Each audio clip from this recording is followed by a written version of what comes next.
आदाब। तेलंगाना न्यूज में आपका इस्तकबाल है। मैं हूं आपके साथ सैयद अनवारुल्लाह गौरी। बढ़ते हैं खबरों की तफसील की जानिब, लेकिन उससे पहले एक नजर हेडलाइंस पर। इख्तिदार में आने पर हाइड्रा मुतासरीन को इंसाफ दिलाने का केटीआर का अज़्म। कांग्रेस एमपी चामल्ला किरण कुमार रेड्डी ने बीआरएस लीडर की मजम्मत।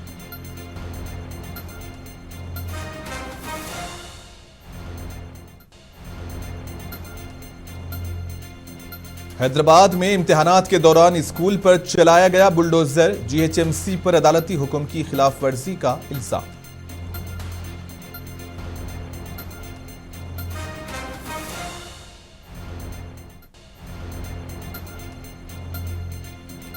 वक्फ बोर्ड फाइल चोरी पर शफाफ तहकीकात का मुतालबा। बीआरएस अक़लियती सेल ने वक्फ बोर्ड से किया रुजू।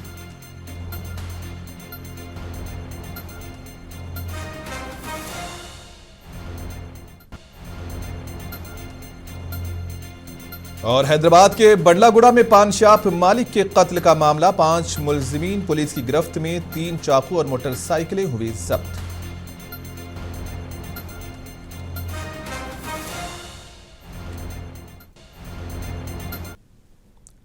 बीआरएस के कारगुजार सदर केटीआर ने इल्जाम आयद किया कि कांग्रेस हुकूमत हाइड्रा मुहिम का इस्तेमाल सियासी इंतकाम के लिए कर रही है और गरीबों के मकानात को निशाना बना रही है, जबकि बासर अफराद के गैर कानूनी तामीरात को छेड़ा भी नहीं जा रहा है। इन्होंने ऐलान किया कि बीआरएस इख्तिदार में वापस आने के बाद हाइड्रा कार्रवाइयों के मुतासरीन को मुकम्मल इंसाफ दिलाया जाएगा और इस सिलसिले में कानूनी व सियासी जदोजहद भी की जाएगी। तेलंगाना भवन में इन्होंने इस हवाले से मीडिया को प्रेजेंटेशन दी। दरअसल हाइड्रा मुतासरीन से मुलाकात के उन्वान से यह प्रोग्राम रखा गया था और इसी दौरान केटीआर ने कहा कि कांग्रेस हुकूमत ने अमीरों और गरीबों को बराबर इंसाफ देने के नारे का मजाक बना दिया है। క్రిమినల్ వేస్ట్ కూలగొట్టడం తప్పు, ప్రతిపక్షంలో ఉన్నప్పుడేమో కూలగొట్టడం తప్పు, కూల్చివేతలు తప్పు. Criminal waste of public money తప్పులైతే రెగ్యులరైజ్ చేయాలి. ఇవన్నీ రేవంత్ రెడ్డి గారు చెప్పింది, నేను చెప్పింది కాదు. ప్రతిపక్షంలో ఉన్నప్పుడు రేవంత్ రెడ్డి గారు స్వయంగా చెప్పిన మాటలు. తప్పు జరిగితే క్రమబద్ధీకరించండి, రెగ్యులరైజ్ చేయండి, నోటీసులు ఇవ్వండి, కూలగట్టకండి. కఠిన నిర్మాణాలు కూలగొడితే ప్రజలు రెక్కలు ముక్కలు చేసుకొని సంపాదించిన డబ్బులు వృధా అవుతాయి. ఇది నేను చెప్తున్న మాటలు కాదు, ఇంకోటో చెప్తున్న మాటలు కాదు. ఇవాళ ముఖ్యమంత్రిగా ఉన్న రేవంత్ రెడ్డి గారు ప్రతిపక్షంలో చెప్పిన మాటలు.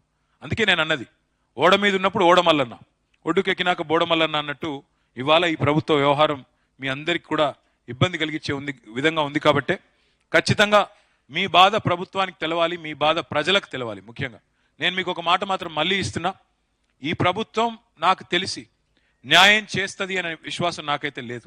ఎందుకంటే కూలగొట్టిందే వాళ్ళు, అన్యాయం చేసిందే వాళ్ళు. అటు వాళ్ళు న్యాయం చేస్తారని నేను అనుకోడు. మీకు మళ్ళీ చెప్తున్నా, ఎక్కువ రోజులేమీ లేదు. కేవలం 500 రోజుల్లో తిరిగి కేసీఆర్ గారి ప్రభుత్వం ఈ రాష్ట్రంలో వస్తుంది. మీకు న్యాయం చేసే బాధ్యత మాది. మీకు ఒక్క నిమిషం, మీకేదో నేను సాంత్వన కోసమో మీకేదో ఇప్పటికిప్పుడు మీ మనసు గెలుచుకోవడానికి నేను చెప్తున్న మాట కాదు. 10 ఏళ్ళు మేము ఎవరికి అన్యాయం చేయకుండా ప్రభుత్వాన్ని నడిపాం. 10 ఏళ్ళు పేదవాడికి అవసరమైతే సహాయం చేసే పని చేసినాం తప్ప చెడగొట్టే పని ఎక్కడా కూడా చేయలేదు. भुवनगिर के रुकने पार्लिमान चामल्ला किरण कुमार रेड्डी ने केटीआर की जानिब से हाइड्रा पर पावर पॉइंट प्रेजेंटेशन पर शदीद तनकीद की है। इन्होंने इल्जाम लगाया कि केटीआर हैदराबाद की एक खौफनाक शक्ल में पेश करके जुबली हिल्स जिमनी इंतखाब में वोट हासिल करने की कोशिश कर रहे हैं। चामल्ला किरण कुमार रेड्डी के मुताबिक वजीर आला रेवंत रेड्डी ने झीलों, नालों और सरकारी अराजी की हिफाजत के लिए हाइड्रा को मुतारिफ करवाया है, जबकि गुज़िश्ता 10 साल बीआरएस हुकूमत ने बेतहाशा इजाजतनामे जारी किए और सरकारी अराजी को कब्जों के लिए छोड़ दिया। केटीआर गारू ఒక పవర్ పాయింట్ ప్రెజెంటేషన్ పెట్టి హైడ్రాను భూతంలా చూపించే ప్రయత్నం చేస్తున్నారు. తెలంగాణ ప్రజలు, ముఖ్యంగా హైదరాబాద్ నగరంలో ఉన్న ప్రజలు జూబ్లీ హిల్స్ ఎన్నికల వేళ కేటీఆర్ కేవలం జూబ్లీ హిల్స్ ఎన్నికలలో ఓట్లు దండుకోవాలని ఈ యొక్క ప్రయత్నం చేస్తున్నట్టుగా గమనించాలి. హైడ్రా అంటే Hyderabad disaster response and assets monitoring system. అంటే దీన్ని ఎందుకు తీసుకొచ్చిర్రు ఈ ప్రభుత్వం అంటే, జిహెచ్ఎంసీ ఔటర్ పరిధిలో చెరువులు, నాలాలు, ప్రభుత్వ భూములు, ప్రైవేట్ ఆస్తులను ఎవరైతే ఈ 10 సంవత్సరాల బీఆర్ఎస్ పాలనలో అడ్డగోలుగా పర్మిషన్లు ఇచ్చి కబ్జాలకు గురి చేసిరో వాటిని కాపాడే ప్రయత్నంలోనే ఈ హైడ్రా అనేది తయారైంది, ఫామ్ అయింది సంవత్సరం క్రితం. హైదరాబాద్ లోనే కాదు, తెలంగాణలో 75% చెరువులు నాలాలకు కబ్జాకు గురైనట్టు సెంట్రల్ గవర్నమెంట్ కేంద్ర జలశక్తి మంత్రిత్వ శాఖ ఒక నివేదికనిచ్చింది. అంటే గత పాలకుల చేతిలో అసమర్థత వల్లనో అధికారుల అసమర్థత వల్లనో చాలా వరకు చెరువులు కబ్జా అయినాయి. ముఖ్యంగా హైదరాబాద్ లో ఈరోజు 600 పైచిలుకు చెరువులు ఉంటే ఈ బీఆర్ఎస్ హయాంలో దగ్గర దగ్గర 44 చెరువులు మొత్తమే మాయమైపోయినాయి. 127 చెరువులు సగానికి సగము కబ్జాలకు గురైనవి. వీళ్ళ హయాంలో అధికారులు ప్లస్ నాయకులు టోటల్ గా పవర్ ని మిస్యూజ్ చేసి ఇవన్నీ చేయడం జరిగింది. ఈ రోజు ఈ అమాయకులను తీసుకొచ్చారు కదా, ఈ అమాయకులని 10 సంవత్సరాలలో వీళ్ళు మోసం చేసినటువంటి పరిస్థితులనే వాళ్ళ అమాయకులు పోయి అక్కడ చిక్కుకురు. అది చెరువులను తెలవక, నాలాలను తెలవక, ప్రభుత్వ భూములను తెలవక. మరి 10 సంవత్సరాలు కేటీఆర్ గారు మున్సిపల్ శాఖ మంత్రిగా ఉన్నప్పుడు అసలు ఎవరు ఎక్కడ కడుతుర్రు, ఎందుకు కడుతుర్రు, ఎక్కడ ఇల్లీగల్ కన్స్ట్రక్షన్ ఏ రోజు ఆలోచించలేదు. ఎందుకంటే కమిషన్లు దండుకోరు కాబట్టి ఆ రోజు ఏమి గుర్తుకు రాలేదు. ఇలా 1000 కోట్ల రూపాయల ప్రభుత్వ ఆస్తులను कांग्रेस के अरकान कानून साज कौंसिल बी वेंकट और ए दयाकर ने एक सर्वे की मुखालिफत की है। इन्होंने जुबली हिल्स ज़िमनी इंतखाबात के ज़िमन में रियासत में एक सर्वे के खिलाफ रिटर्निंग ऑफिसर से शिकायत की। सर्वे के नाम पर कांग्रेस के खिलाफ झूठा प्रोपेगेंडा करने वालों के खिलाफ कार्रवाई करने का इन्होंने मुतालबा किया। उनका कहना है कि कुछ मीडिया चैनल्स और वेबसाइट्स पर सर्वे के नाम पर जुबली हिल्स कांग्रेस उम्मीदवार के खिलाफ झूठा प्रोपेगेंडा किया जा रहा है। इन्होंने इल्जाम लगाया कि इलेक्शन से पहले वोटर्स को मुतासिर करने के लिए बीआरएस फर्जी सर्वे करा रही है और बीआरएस जुबली हिल्स इंतखाबात में शिकस्त के खौफ से ऐसे जाली सर्वे करवा रही है।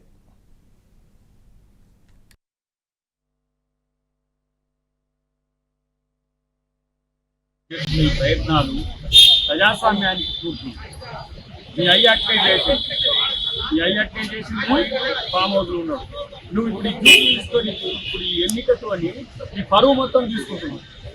5,000 రూపాయలు తీసుకోమని చెప్పడం అనేది ఏ రాజకీయం ఎవరిస్తారని చెప్పి కండక్ట్ పరిధిలో వస్తుంది. ఎలక్షన్స్ నడుస్తున్నప్పుడు ఏ సర్వే ఏజెన్సీ కూడా ఈ రకంగా సర్వే వెల్లడించి దీనికి ఇంత ఎజ్జుంది, దీనికి ఇంత ఎజ్జుంది, ఈ రకంగా గెలుస్తారని చెప్పి చెప్పనీకి ఉండదు. ఎగ్జిట్ పోల్స్ కూడా పోలింగ్ అయిపోయినాక ఎగ్జిట్ పోల్స్ ఇవ్వాలి తప్ప 100% ఈ రకంగా చేయడం కరెక్ట్ కాదని వారు కూడా చెప్పారు. వారికి కూడా అన్నీ కూడా ఆ లింక్స్ అన్నింటినీ కూడా పెన్ డ్రైవ్లో వేసి వారికి సమర్పించడం జరిగింది. తప్పనిసరిగా వారు కూడా దీనిపైన చర్యలు తీసుకుంటాము, action. Hyderabad jubilee hills assembly हलके के कृष्णकांत पार्क में रियासती वजीर पूनम प्रभाकर और पीसीसी चीफ महेश कुमार गौड़ ने इतवार की सुबह वॉक की और मुकामी लोगों से मुलाकात की। इस मौके पर इन्होंने वॉकर्स से अपील की है कि कांग्रेस उम्मीदवार नवीन यादव को वोट देकर कामयाब करें। कांग्रेस कायदीन ने कहा कि जुबली हिल्स की तरक्की सिर्फ कांग्रेस के ही जरिए मुमकिन है और नवीन यादव एक मुकामी लीडर हैं और वो अवाम के दरमियान रहते हैं, साथ ही तालीम याफ्ता भी हैं और वो हलके के मसाइल के हल के लिए हमेशा काम करेंगे।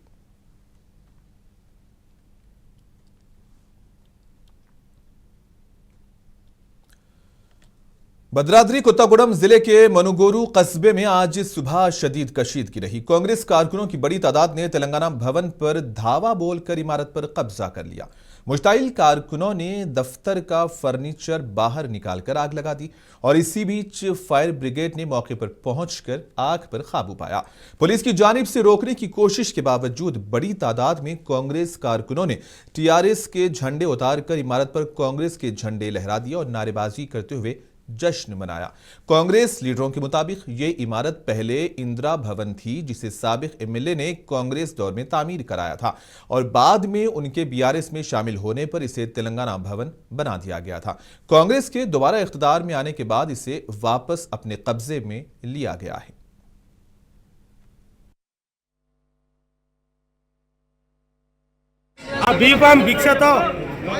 రాజ్యం ఏలుతూ రాజ్యాధికారాన్ని సొత్తుగా మార్చుకోవాలనే దురుద్దేశంతో ఈ యొక్క పార్టీ కార్యాలయం మీద ఆశ పెంచుకొని బీఆర్ఎస్తో చేతులు కలిపి ఈ యొక్క పార్టీ కార్యాలయాన్ని కబ్జా చేసిన గనుడు, ఘనత, మోసగాడు, అన్ని రకాలుగా నోటితో చెప్పలేని పదాలన్నిటికీ వర్తించగలిగే ఏకైక వ్యక్తి తెలంగాణ రాష్ట్రంలో. తెలంగాణకు మద్దతు తెలపనోడు, ప్రజల సొమ్ము దోచుకున్నాడు, కార్యకర్తల కష్టాన్ని దోచుకున్న వ్యక్తి రేగా కాంతారావు అని ఈ యొక్క మండలమే కాదు నియోజకవర్గం కాదు తెలంగాణ రాష్ట్రం మొత్తం తెలుసు. అయినా కార్యకర్తలు ఎంతో సమన్వయంతో మేము భిక్ష చేసినాం, బీఫామ్ భిక్ష చేసినాం, వాడు పడుకోవడానికి స్థావరం భిక్ష చేసినాం, వాడు పార్టీ కాపాడుకోవడానికి కూడా పార్టీ కార్యాలయం కూడా భిక్ష చేసినామని చాలా ఓపికతో 2023లో గెలిచినటువంటి శాసనసభ్యులు మాయ వెంకటేశ్వర గారి సాహిత్యం కూడా ఓపికతో ఉండాలి. పదవి ప్రతీక్షలు మనకొద్దు, ప్రజాపాలన జేయం, ప్రజలకు మంచి శ్రేష్ఠమైన మనం మార్గం చేయాలని చెప్పి ఆయన సూచనల మేరకు ఉన్నాం. కానీ ఈరోజు సోషల్ మీడియా వేదికగా కాంగ్రెస్ పార్టీని, కాంగ్రెస్ పార్టీ కార్యకర్తల్ని, కాంగ్రెస్ పార్టీ బీఫాంపై గెలిచినటువంటి మా ఎమ్మెల్యే మాయ వెంకటేశ్వర గారిని నోటికి వచ్చినట్టు మాట్లాడుతున్నాడు. బిడ్డ కోపం వస్తే కాంగ్రెస్ కార్యకర్త मेदक से अहम खबर है। मोहल्ले आजमपुरा में आज मुकामी मिल्ली एसोसिएशन की जानिब से उम्मीद पोर्टल रहबरी मरकज का इफ्तिताह किया गया। इस मरकज का मकसद वक्फ जायदादों के इंदराज के सिलसिले में आवाम को मुफ्त रहनुमाई फराहम करना है। और इस मौके पर मिल्ली एसोसिएशन के सदर उमर खान ने मीडिया को बताया कि मरकजी हुकूमत की हिदायत के मुताबिक वक्फ जायदादों के लिए ये रहबरी सेंटर कायम किया गया है, जहां वक्फ से मुताल्लिका अफराद को जरूरी रहनुमाई फराहम की जाएगी। इन्होंने वक्फ के जिम्मेदारों से अपील की है कि वो इस सहूलत से भरपूर फायदा उठाएं। इफ्तिताही तकरीब में सूफी सज्जाद अली, रियाजुद्दीन, जक्की, नदीम, नसीर, बुरहान और दीगर अफराद भी शरीक रहे।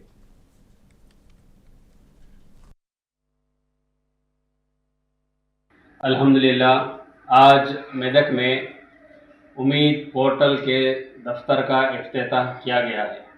यह मेदक मिल्ली एसोसिएशन की जानिब से आवाम की सहूलत के लिए, जैसा कि हुकूमत से बार बार ऐलानात हो रहे थे कि अपनी औक़ाफ़ वक्फ जायदादों को उम्मीद पोर्टल में इंदराज करवाएं, उसी के सिलसिले में आवाम को सहूलत पहुंचाने के लिए मेदक मिल्ली एसोसिएशन ने आज मेदक में ओल्ड बस स्टैंड के पीछे ओकाज़ मेडिकल के नज़दीक हमारे सैयद नसीर अहमद जौहरी साहब के मकान पर ये दफ्तर का फ्री है।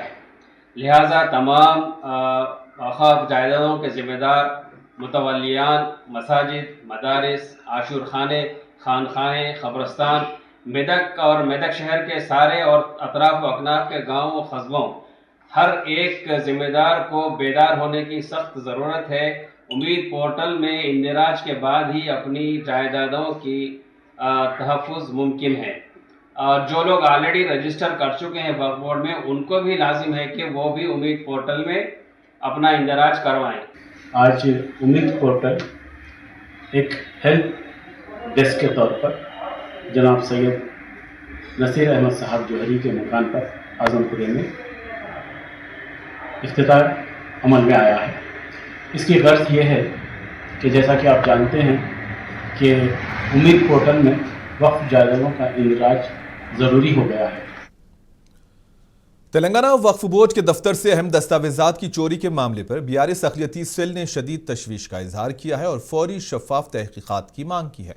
बीआरएस अक़लियती सेल के सदर MK मुजीबुद्दीन, वक्फ बोर्ड के साबिक चेयरमैन मोहम्मद मसीउल्लाह खान और सीनियर लीडर ख्वाजा बदरुद्दीन ने वक्फ बोर्ड के CEO को एक खत सौंपा। इन्होंने कहा कि वक्फ रिकॉर्ड्स की चोरी रियासत भर में वक्फ जायदादों के तहफ़्फ़ुज़ के लिए संगीन खतरा है और इस मामले को हरगिज़ नज़रअंदाज नहीं किया जा सकता।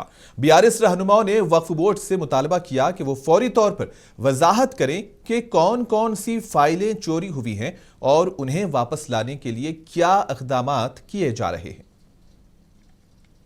तेलंगाना में नए सीड ड्राफ्ट एक्ट 2025 पर आज सेक्रेटरीट में अहम मीटिंग हुई और वजीर ज़राअत तमल्ला नागेश्वर राव ने ड्राफ्ट कमेटी अरकान के साथ ये इजलास मुनक्किद किया।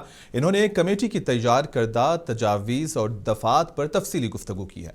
रियासती वजीर ने कहा कि जाली और नाकिस बीजों की वजह से किसानों को बड़े नुकसान का सामना रहते हैं और बीज के हवाले से मौजूदा कवानीन बराए साल 1966 और सन 1983 के कानून में कई खामियां हैं और इन कवानीन को बीज कंपनियां गलत इस्तेमाल कर रही हैं। ड्राफ्ट कमेटी के मुताबिक नए मुसव्वदे में असल तवज्जो किसानों के हुकूक के तहफ़्फ़ुज़, कंपनियों की जवाबदेही, नाकिस बीज फराहम करने वालों पर सख्त कार्रवाई और मुआवजे की अदायगी को यकीनी बनाने पर है।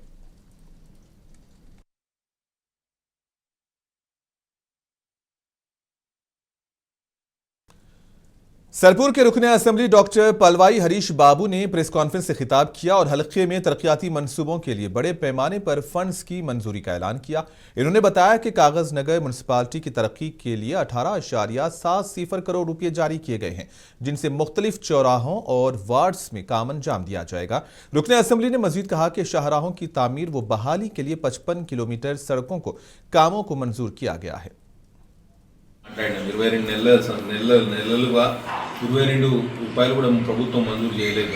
ఆ విషయాన్ని పదే పదే మేము సిడిఎంని commissioner and director municipal administration గారికి తెలియజేయడం జరిగింది. ముఖ్యమంత్రి గారికి కూడా గతంలో ఒక విషయంలో ఇదే యుఐడిఎఫ్ కింద అసెంబ్లీ నడుస్తున్నప్పుడు జూన్లో మేము వారికి వినతిపత్రం ఇవ్వడం జరిగింది. మీకు అందరికీ తెలియజేపేది ఏంటంటే 18.7 అంటే 18,70,00,000 రూపాయలు కాగజ్నగర్ మున్సిపాలిటీకి UIDF urban infrastructure development fund కింద మేము ప్రతిపాదన పంపిస్తే ఆమోదం తెలిపినాయి.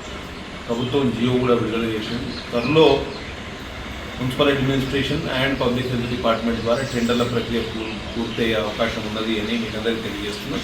వాటిలో ప్రధానంగా ఏదైతే కాగజ్నగర్ పట్టణంలో లాంగ్ పెండింగ్ డిమాండ్స్ ఏవైతే ఉన్నాయో జంక్షన్ల ఇంప్రూవ్మెంట్। हैदराबाद के चंद्रैन गुट्टा हलके के हाफिज बाबा नगर में वाक़ एक स्कूल की इमारत को जीएचएमसी हुक्काम ने अचानक मिसमार कर दिया। स्कूल इंतजामिया के मुताबिक जब इमारत गिराई गई तो उस वक्त बच्चों के इम्तिहानात जारी थे और तुलबा व असातिज़ा इमारत के अंदर मौजूद थे। इंतजामिया का कहना है कि इमारत की मिसमारी के खिलाफ अदालत से स्टे ऑर्डर मौजूद था और इसके बावजूद बगैर किसी पेशगी नोटिस के बुलडोजर लाए गए और इमारत का बड़ा हिस्सा मुनहदिम कर दिया गया और इसी दौरान क्लासरूम से बेंच भी बाहर फेंक दिए गए। असातिज़ा और वालिदैन ने कार्रवाई को गैर कानूनी करार दिया और कहा कि इम्तिहानात के दौरान स्कूल को गिराना तुलबा के मुस्तकबिल के लिए शदीद धचका है। मुकामी अफराद ने भी इस हरकत की मजम्मत की है और इसे अदालती हुक्म की खिलाफ वर्जी करार दिया है।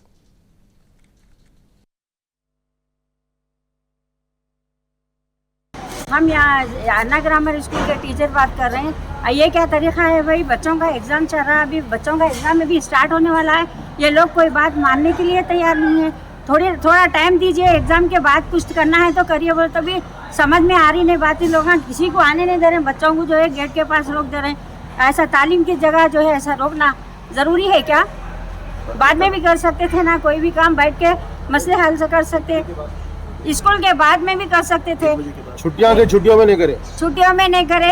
अचानक अब जो है बच्चों का एग्जाम था, आज आखिरी एग्जाम था, बच्चों के ऊपर हमला हुए वैसा जो है आगे जीएचएमसी वाले आके जो है इतना स्कूल की तोड़म ताड़ी करके सारे फर्नीचर को खराब कर दिए। और जो है डीओ से भी गुजारिश है और मजलिस के कारकुनों से भी मैं दरखास्त करूंगी कि ये कैसा मामला हो रहा है यहाँ पर।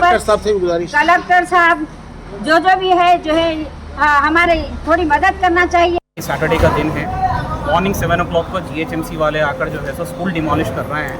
It's running school. आज जो है सो हमारे पास SA1 का एग्जामिनेशन था। हम जीएचएमसी वालों को ये भी बताएं कि आपके पास कोई ऑर्डर है डिमोलिशन का तो बोलिए। वो लोग ऑर्डर भी नहीं बता रहे हैं। 15 अप्रैल 2025 को जीएचएमसी हमारे पे विकेट पिटीशन डाले थे जो कि डिस्पोज हो गया। कोर्ट हमारा जो है सो स्टे एब्सोल्यूट कर दिया। उसके बावजूद भी बगैर कोई ऑर्डर के आके ये लोग जो है सो तोड़ रहे हैं यहाँ पर। हम डीसीपी साउथ ईस्ट जोन को भी रिक्वेस्ट करें, SHO कंचनबाग को भी रिक्वेस्ट करें कि सर बच्चों का एग्जामिनेशन है, 1 o'clock के बाद आपके पास कोई ऑर्डर है तो उससे बैठ के रिव्यू करेंगे, लेकिन वो बात भी नहीं सुन रहे हैं। स्कूल है।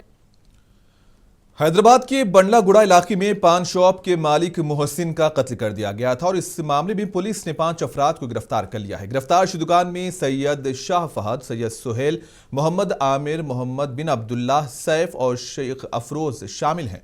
पुलिस के मुताबिक मुलजिमान मवेशी चोरी के मुकदमात में पहले भी जेल जा चुके थे और जेल से बाहर आने के बाद उन्हें शुबा हुआ कि मोहसिन उनकी सरगर्मियों की इत्तला मुखालिफ गिरोहों को दे रहा है और वो जानकारी बाद में पुलिस तक पहुंच रही थी और इसी दुश्मनी पर 29 अक्टूबर को मुलजिमान ने गौसनगर में चाकू से हमला करके मोहसिन को कत्ल कर दिया था।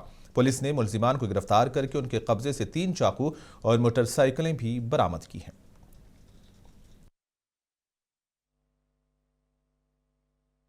3 दिन के पहले 29 अक्टूबर में बंडलागुड़ा पुलिस स्टेशन एरिया में गौसनगर रहता है उधर एक मर्डर हुआ, उसमें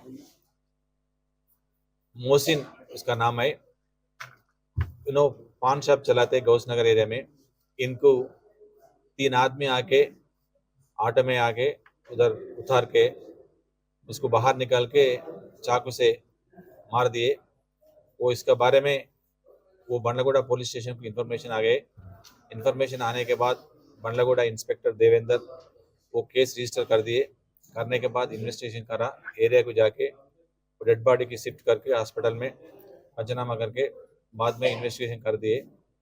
इन्वेस्टिगेशन बारे में कल बंडलगुड़ा इंस्पेक्टर और डीआई उसका स्टाफ 5 आदमी की पकड़ दिए। वो एक आदमी फहद है और सोहेल, अमर, मोहम्मद अब्दुल्ला बिन सैफ अलियास मोहम्मद टोपी और अफरोज, पूरा 5 आदमी की पकड़ दिए। उसके बाद निर्मल जिले से खबर है, खानापुर फॉरेस्ट डिवीजन में टेक की लकड़ी की गैर कानूनी कटाई का मामला सामने आया है। महकमे जंगलात ने एक शख्स को गिरफ्तार कर लिया है।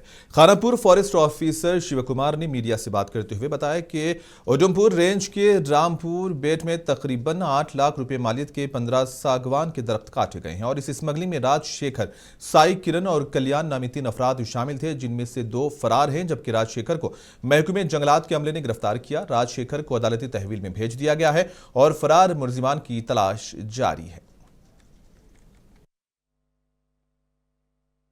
రీసెంట్లీ ఏమైందనంటే ఉడంపూర్ రేంజ్లో కొన్ని ఫెల్లింగ్ జరగడం జరిగింది 3 ట్రీస్. దాంట్లో భాగంగా మేము ఒక స్పెషల్ టీమ్ని వేయడం జరిగింది. ఎందుకంటే అది చాలా ప్లాన్డ్గా చేయడం జరిగిందని మేము ఫీల్డ్ విజిట్లో భాగంగా తెలుసుకోవడం జరిగింది. शहर हैदराबाद में 4 नवंबर को किंग्स पैलेस गुड्डी मलकापुर मेहदीपट्टनम में एक शानदार जॉब मेला मुनक्किद किया जा रहा है। इस जॉब मेले के ऑर्गेनाइजर दक्कन ब्लास्टर्स के चेयरमैन मोहम्मद मन्नानुल्लाह खान हैं और इस जॉब मेले में मुख्तलिफ नामवर कंपनियों के इंचार्ज और HR नुमाइंदे शिरकत करेंगे, जो अहल उम्मीदवारों के इंटरव्यूज लेकर मुंतखब उम्मीदवारों को मौके पर ही ऑफर लेटर्स फ्राहम करेंगे। इस जॉब मेले में 10वीं जमात, ITI, diploma, BTech degree holders, B pharmacy, M pharmacy और दीगर तालीम याफ्ता रोजगार के मुतलाशी नौजवान शिरकत कर सकते हैं। यह रोजगार मेला सुबह 8 बजे से दोपहर 2 बजे तक जारी रहेगा। मुंतजिमीन ने नौजवानों से अपील की है कि वो अपने तालीमी असनाद, बायोडाटा और जरूरी दस्तावेजात के साथ मुकर्ररा वक्त पर पहुंचे ताकि इससे फायदा उठाया जा सके।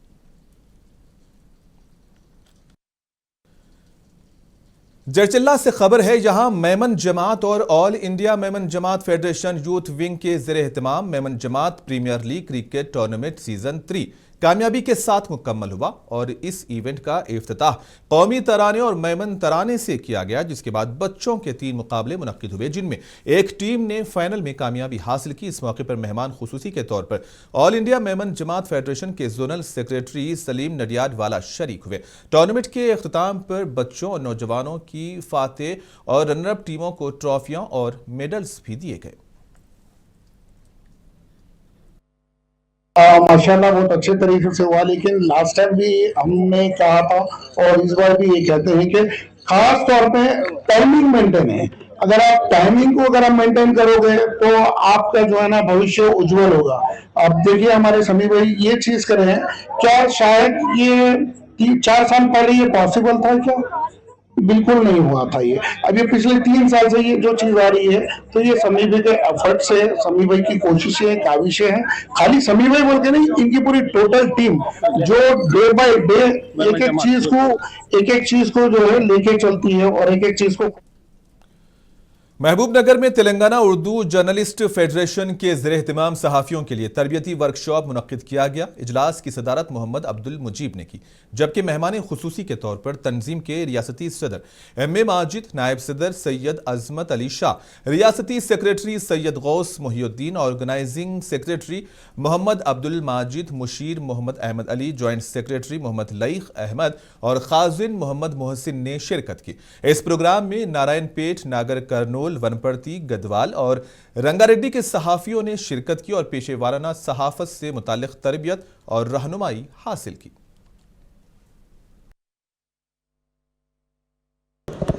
मुत्तहदा ज़िले महबूब नगर से ताल्लुक़ रखने वाले उर्दू से वाबस्ता सहाफ़ियों का यहाँ एक रोज़ा तरबियती प्रोग्राम रखा गया।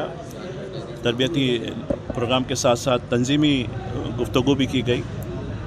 दरअसल नई टेक्नोलॉजी के साथ सहाफ़ियों को यानी जर्नलिस्टों को पूरी तरीके से उनको तरबियत फ़राहम करना और उनको नई टेक्नोलॉजी के इस्तेमाल के बारे में सिखाने के लिए Telangana Urdu working journalist federation की तरफ से एक वफ़द वो उन ट्रेनर के साथ हैदराबाद यहाँ महबूब नगर आया और महबूब नगर में तकरीबन। और इसी के साथ ही खबरों का सिलसिला यहीं पर इख्तिताम पजीर होता है। दीजिए इजाज़त, आदाब।